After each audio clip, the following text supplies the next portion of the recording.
Hi, if you are new here, welcome, and if you're not new, if you are a returning viewer, welcome back and thank you so much. This is my 5th time recording this video because I don't know how to talk, I don't know how to think. I've got my notes this time as well, so hopefully I am better at talking about what I need to talk about today. Yes, I am moving into my truck camper full-time. It's going to be me, my boyfriend, and our dog, and we're going to be traveling full-time throughout the US this summer. It is a 1997 Lance Squire 5000. We lived out of it last summer, but we were in a campground where we essentially volunteered some of our time in exchange for a free full hookup site. So that provided water, electricity, and a place to dump our gray and black tanks. This is going to be a little bit different compared to some of my other videos. The winter hiking series that I've been trying to do has mostly just been to give me something to do while I am in this short-term rental, which I'll talk about soon. This video is mostly just going to be me talking about a kind of boring but technical and very necessary aspect of van life. I felt like when I was looking online for different options in terms of my rig and how I would do van life and how I would sustain it long term, and looking back, I definitely made some mistakes that I just needed to live and experience to figure out that they weren't the right choice for me.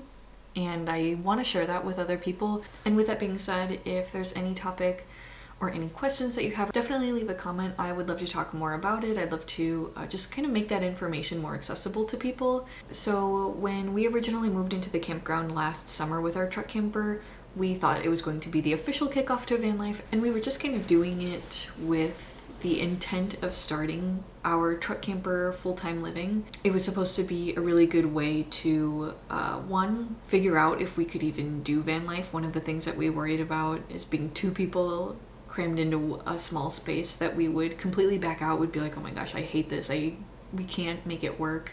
This gave us the opportunity to sort of test that out and also be close to home while doing that. We weren't in the middle of nowhere or just very far away from our friends and family if things went wrong.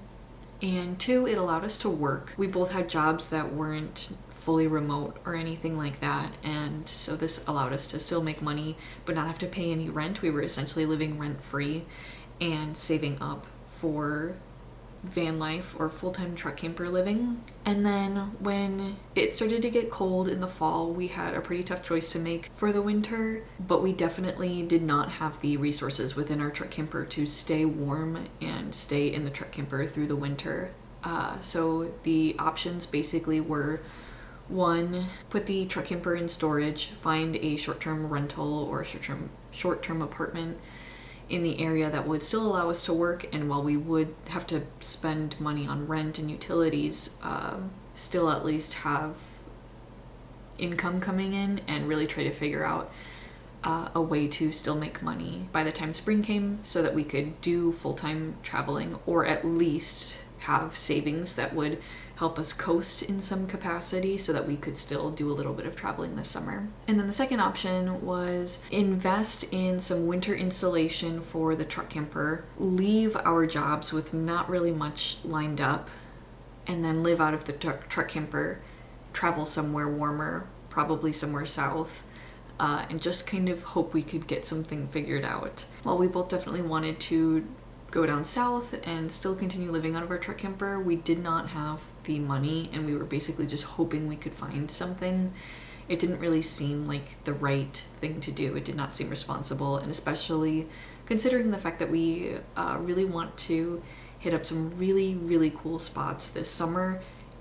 Our worry was that we would essentially blow all of our savings in the winter and then not be able to go on some of the adventures that we had been planning on doing this summer. So we made the decision to live in a short-term rental over the winter, and we were able to get enough work sorted out that we can at least get through this warmer season and then kind of revisit our options in the winter. So that's why I'm here, and that's why I've been doing the winter hiking videos, just again to give me something to do and help me kind of figure out how I can share this journey. I really wish that I had filmed more when we were living in the campground because it was such a cool experience, and I would totally recommend it to somebody if that sort of situation would benefit you. But I thought, you know, why would anybody want to watch me live in a forest? But if you do have any questions or want to hear more, I'd love to do story times or at least answer comments if you've got something that you want to know about that. But anyway, today's video is going to cover 3 big things that have been weighing on my mind and I've been trying to figure out while we've been in this short-term rental so that we can have everything good to go in our truck camper by the time that we leave here. And that is water, how we'll find and source clean drinking water; power, how we'll have electricity and be able to power up everything that we need; and how we will keep our refrigerator cool. So I'm going to explain to you kind of our decision-making process with that, and then I'm hoping that the next couple videos will include a just like overall prep of the truck camper, everything that I do to clean it out and everything I pack in it, all that fun stuff, a truck camper tour, and then we're doing a seat delete. We're taking out the back seats of our truck cab and creating a sort of platform to allow for more storage in our truck. So I hope to record that and share that with you guys. It's going to be very budget friendly, very cheap, very affordable, because that's just the situation that we're in. And then hopefully our adventures will begin. So I've got a lot to do and not a lot of time to get it all done. If you are watching this and you're eager to see the truck camper actual living, lifestyle, traveling, all of that stuff, that will be coming soon, and I'm really excited to share it with you. And if you are interested in the more technical aspect, I will be posting some videos about that in the coming weeks. You should definitely consider subscribing so that you can stay posted and follow us along on our journey. And I really look forward to sharing more of this with you all. So now that that's all been said, let's get into it. Number 1 is water. How will we find clean drinking water? How will we filter water? All of that fun stuff. So we have a freshwater tank that is 33 gallons. This is a 1997 truck camper. It is almost 30 years old. Tell me if I'm being a bit paranoid in a nice way, please. But I don't really know that I want to be drinking water out of the freshwater tank, even if it is technically, like if the water itself is clean, putting it in the freshwater tank, I don't know, it just kind of freaks me out. When we were living in the campground, we had our hose connect the faucet directly to city water, directly to a city pump. And so what we did with that was we just used this zero water filter and water pitcher to filter out the water that was provided from the city. We just put it underneath the sink and it filtered our water, and that's what we drank. And I was okay with that. I felt comfortable with that. And I thought that's what we would continue to do when we lived on the road full time with very limited access to campgrounds. But when we moved into this short-term rental, we actually moved into an area that has very hard water. The zero water filters that I've used them for 6 years, since 2020. I got them during the pandemic. And I used them when I lived with my parents in several different apartments, either by myself or with roommates, and now with my partner. And I will say, when I was drinking out of it by myself, I replaced the water pitcher or the water filter 2.5 every 3 months, with a second person probably closer to every 2 months. And since moving here, for 2 people, we've replaced the water filter every 10 days. It doesn't even last us 2 weeks. And these are really good water filters. I have even seen videos, you can look them up. Somebody will pour like fruit punch or Coca-Cola into the pitcher and it will filter out just straight water. It's a very good product, and you are paying for something that is good quality. I just don't know that we're gonna have the opportunity to buy new packs of water filters that frequently. If any of you watch Mav on YouTube, he does a lot of truck camping, and he has a water pitcher that's in the cab of his truck, even though some of his truck campers in various videos do have sinks. So I honestly just got my idea from him. We're just going to use a water pitcher and we'll keep that somewhere separate. That will be the water that we use for drinking, and then the water from our freshwater tank will go to cleaning the dishes, showering, washing our hands, stuff like that. We did some research. I really wanted something that was going to be high quality, BPA free, and we ultimately decided to go with the Reliance Aquatainer. They had several gallon options. We decided to go with the 7-gallon, which when filled with water will weigh around 60 pounds. This is something we were comfortable with. Highly recommend if you're doing something similar, you figure out exactly how much the water will weigh, because that can be really heavy, especially if I were doing this solo. I would not have done 7 gallons. And in the next clip, I'm going to show you exactly how we filled it up. We're at the camper, going to see how the 7-gallon jug fits, because as we plan out our seat delete storage upgrade back here, I would really prefer if we didn't have to keep our water up here in the cab of this truck.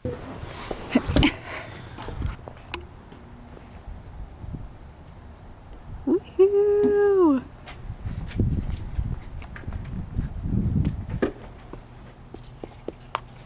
You ready? Yeah.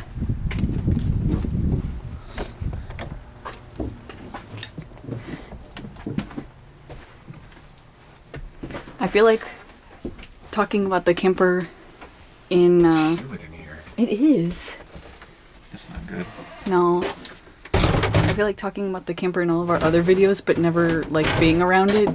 It's kind of like, you know, Aaron Rodgers' secret wife or something. Some other conspiracy like that. Like, is it even real? Because we talk about it, but nobody ever sees it. Okay, this is the closet that Jack wants to put. Yeah, it's just a little coat closet basically. But I think it'll fit perfectly right here. Slide it off to the side just like that. Ooh, yeah. Slide it back. Open it up. Pull it forward just a little bit. We can still fit stuff right there and stuff behind it. Mm-hmm. There's still be plenty of height to hang our stuff to, I'm thinking. And then yeah, I think this is where we'll put it. That'll be perfect, I think. Very nice. Oh, actually, That's yeah. really thin. I don't know if it can hold that weight. It's a lot stronger on the ends here. I can tell there's like some 2x4s underneath it or something. But in the middle, there's nothing supporting this. So maybe we'd have to build like a platform across that puts the weight on the edges. But yeah, I don't know that we should put that in there. Could you potentially, would it fit here and we could find a way to strap it in? Like that? That's an option. I feel like we do use that though to put stuff. Well, We would lose that countertop space, but that certainly is an option. when we were in the campground, we had books, the Apple TV, and a plant there. All things that Yeah, those are not expendable. coming with. Okay. Probably our leading best option if we don't want to put it in the back seat of the truck. No, it feels fine. Good.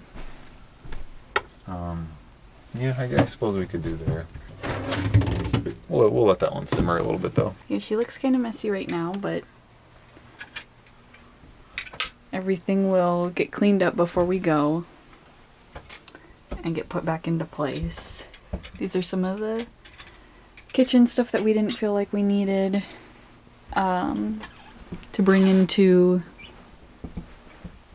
our apartment.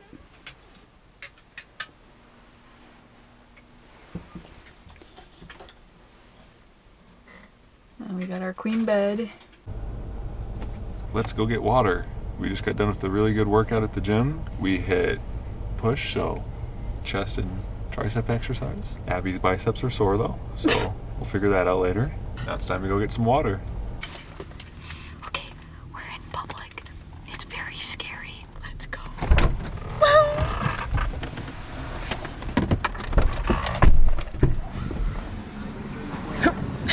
This is such a busy intersection. I feel like everyone's gonna be looking at me.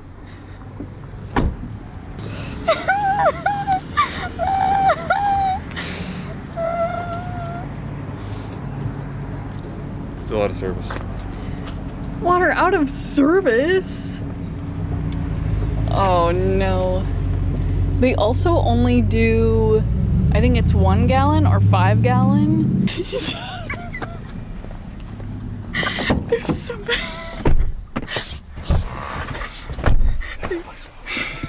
Like actually this time everybody's watching. Yeah, there's a vehicle parked vlogging? next to us, and I'm pretty sure they're over there laughing. Yeah, anyway, Jack is currently looking up where else we can go. I mean, Walmart's got one. I don't know if we can bring our container into that Walmart one, though. I feel like that might be one of those ones that you can only fill up, like, the round 5-gallon jugs. Can we fill up, like, Yeah. 5-gallon jugs? It's kind of like just like these, okay, to my understanding. This is the one in the Walmart. Here, it's much further, too. I can just park right out front. We're going to be heavy. struggling and sweating in front of everybody. Maybe we grab a cart, put it in the cart. Oh, good idea. Send to Walmart. Woohoo! Okay, we just got to Walmart. Hopefully we'll be able to fill up our water. Very nervous to go and film in public. And also if we get this wrong and then we have to walk out and we're filming, that's gonna be so embarrassing. But here goes nothing. No, it's not in here. Water fill station? Water fill station will be in the back. In the back, okay. I think it's like 80. Oh my gosh, here it is. Are they really? Oh, maybe that might draw more attention to us. It's me, your Primo water refill station. Fun fact, humans are over 60% water. Oh, Jack, how to use the instructions are right there. Place your bottle in machine, press button to dispense water. Once filled, remove bottle, pay at register. Gotcha, very fancy. Just realized there's this button system and then this one. We pushed this one. I don't know what the difference is over here. We're almost full. Got up to here to go. Very nice.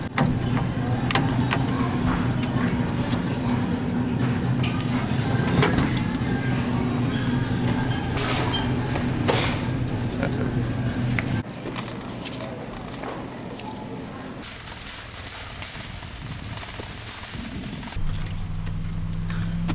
So strong.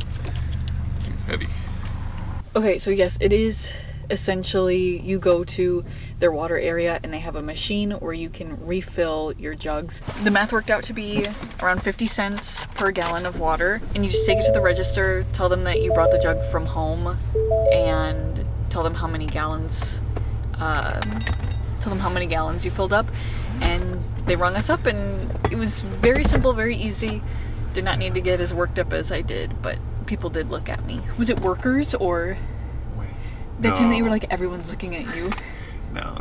It was just a group of like regular shoppers walking by. Gotcha. In total, the 7 gallons has lasted anywhere from 3 to 5 days for the two of us. It just really depends on how much we're drinking, how active we are, if we're making tea or coffee, different things like that. Longer term, I'd love to get some sort of water filter that people use when they're backpacking or out in the backcountry, something that if I were out somewhere and just really didn't feel like going to fill up my water again, but I had a water source near me, I could just filter some of that water. That is on my to buy list. I really need to do my research first and figure out what exactly would be best for us. The second topic today is power. How will we get electricity? How will we recharge our stuff? What exactly are we going to do for power? So my boyfriend and I both work part-time remote, so we both have computers and we both need at least some sort of electricity to be able to do our jobs. We also have our phones and camera and just other electronics that we do want to keep charged up. And in addition to that, we need to be able to turn on lights, need to be able to use our furnace, and the appliances in the camper do generally require at least a little bit of electricity in order to run. I will say that going into this, I knew next to nothing about electrical systems, batteries, solar, all of that. And I watched some videos by Will Prowse. I hope I said his name right in one of those versions.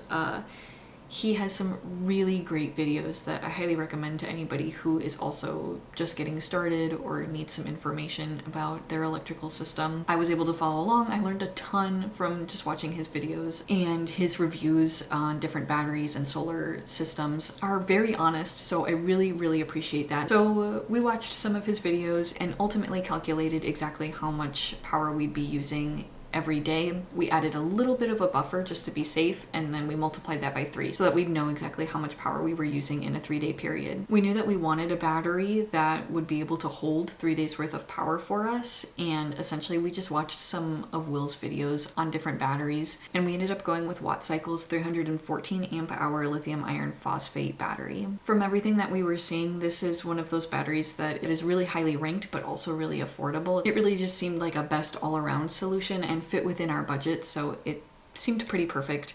All we have to do now is install it into our truck camper. We need to remove our old battery and seal up the current battery container before we do that though, so that'll hopefully be in the next video. And now that we have this battery that will last us 3 days, the next question is what will we do when those 3 days have passed and we're running out of juice? Different things can be done to charge up your electrical system. A very popular one is getting a generator. These can be a couple $100s even when they're used, and they're also known for being loud. Even the super quiet ones can still produce a noticeable hum. This is not something that we're closed off to, but I definitely just want to see where we're at in terms of our current plan. If our current plan is not enough, a generator would definitely be an option that we may add on.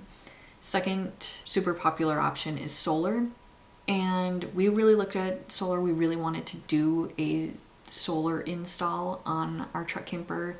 I won't say that it's impossible. If you have a similar truck camper and you're really passionate about it, you really do want to add solar to it, it's definitely possible. I don't want to imply that it's not, but the thing is, these older models are made with an expectation that somebody might install solar on them. And so you kind of have to, at least with our model, you kind of have to play Tetris in figuring out what solar panels you would put and where you'd put them. We had to do a lot of just kind of guessing when we measured. We were like, okay, one could go here and one could go here. There wasn't really a great spot for the solar panels. And then on top of that, just getting the solar panels on the roof and then connecting that through the ceiling and then into the camper to the inverter and charge controller and everything that it needed in there. And then from inside the camper, taking those wires and connecting them to the battery, which is on an outside compartment. It just seemed like a lot of work, and also to have a robust solar system, even in with some of the affordable but still reputable brands, it was gonna run us like $1,000. We haven't fully lived out of this truck camper off grid. And so what I'd hate to do is do all these renovations, add the solar, go out and realize that we need a different model, we need a smaller one, we need a bigger one, we need a newer one, whatever it may be. And then essentially all of that work and all of that money just went to a few months of use. I would feel really sad about that. So I definitely want to hold off on the solar. It's not a never for us, but a not right now. What we've ultimately decided on doing, and what I'm super excited about, is we are going to install a DC to DC connector, connecting our battery in the camper to the alternator and battery system of our truck. So that way when we're driving the truck and it's on, it connects to our truck camper battery and charges it. I read a lot of confusing stuff about this type of electrical system at first. At first I thought you could naturally just get the battery to charge from your truck when you connected the 7-pin connector. That did not work. You definitely need something stronger to actually charge up that battery. And then we looked at some kits. There are actually some outfitters who will actually sell the full-on DC to DC kit. So that includes everything that will connect your battery to your truck. And with it being an all-in-one, you can get a better price. I have the email pulled up so that I know exactly what I am talking about. We just got it ordered, and once it's in here, I will include some clips of it. Explorers.life offers kits for the DC to DC charger. So we got the Victron wiring kit, a Victron DC to DC charger, an Anderson connector, and a Victron battery monitor. Now the next step is to actually install this. They even included a video and some instructions on how to do that. Super excited to install it, and I'm very grateful that we were able to find this kit. And then to make sure that all of our appliances and electronics stay charged up, we ended up purchasing the Jackery Explorer 1000.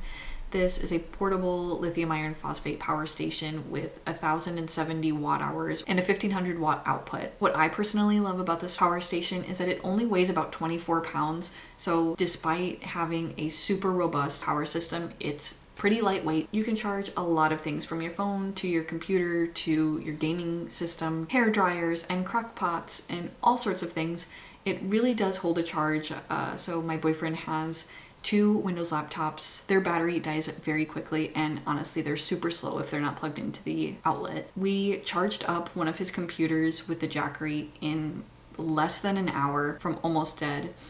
And then we kept it plugged into the Jackery for, I think, 4 hours. And this is how much juice it used. I remember seeing a lot of families and groups who were camping at the campground last year. They were camping in the primitive tent sites, which don't offer any electric or any amenities like that. And they were using the Jackery to charge up their kids' iPads, night lights, string lights, different things like that. I even remember seeing a family, they were cooking chili with a crock pot using the Jackery. And it made me think that it probably does help you save money in the long run if you're somebody who camps, because you don't have to spend extra money on electric tent sites, which I don't know how they are in other places around the country, but at this campground that we were staying at, I want to say the electric sites were double what the tent sites were, so it can add up pretty quickly. We do not have solar panels for it yet. Again, this is something that I want to think about and really make sure that I need before I do buy it. But a lot of people will buy Jackery's solar panels, and that is kind of an all-enclosed off-grid system. Ultimately though, I'm curious to see what you guys think, knowing that 2 people are going to be working part-time and we've got several electronics. Something I was thinking is that in a pinch we can either, if we're completely on the verge of killing our battery, we can just pay for a campground that night and charge up, get water, do all of those things, kind of have a reset night. Or we could potentially scout out some libraries or parks where there would be free outlets, and we could use that to, if it's powerful enough, charge up the truck camper, but at the very least charge up the Jackery. I just don't know how common that'll be. That's definitely something that we're gonna have to figure out through lived experience, but I'm eager to hear everybody else's thoughts. And then side note, what are people doing with coffee while camping? So when I was living in the truck camper, I used a French press to make cold brew, and I liked that I could batch my coffee. The cold brew lasted a couple days, but it's really hard to clean a French press when you're trying to conserve water. I also have a mocha pot, which I absolutely love, but similar to the French press, it can be a little difficult to clean when you're trying to conserve water. And then I have made coffee out of just a regular pot with this tea strainer, and that's probably the easiest when it comes to being able to clean it out. The thing is, it's a tea strainer, it's not a coffee filter, so you will get some coffee grounds in your cup. Maybe I just get actual coffee filters for that, I don't know. I'm looking for something that hopefully still produce good coffee, but is easy to clean and hopefully doesn't take up too much space. And I don't really know what that is. I also have seen a lot of campers bring instant coffee, and I've never really bought instant coffee, so if you have any recommendations for brands or if there's any that are really good, definitely let me know, because I'll definitely give that a try. Okay, and then last thing, number 3, is our fridge. So we have a separate fridge and freezer, which I love. That was one of my needs when looking for truck campers, and I say needs with quotes because I know it's not really a need, but it was one of my personal must-haves. And I really, really, really like ice cream.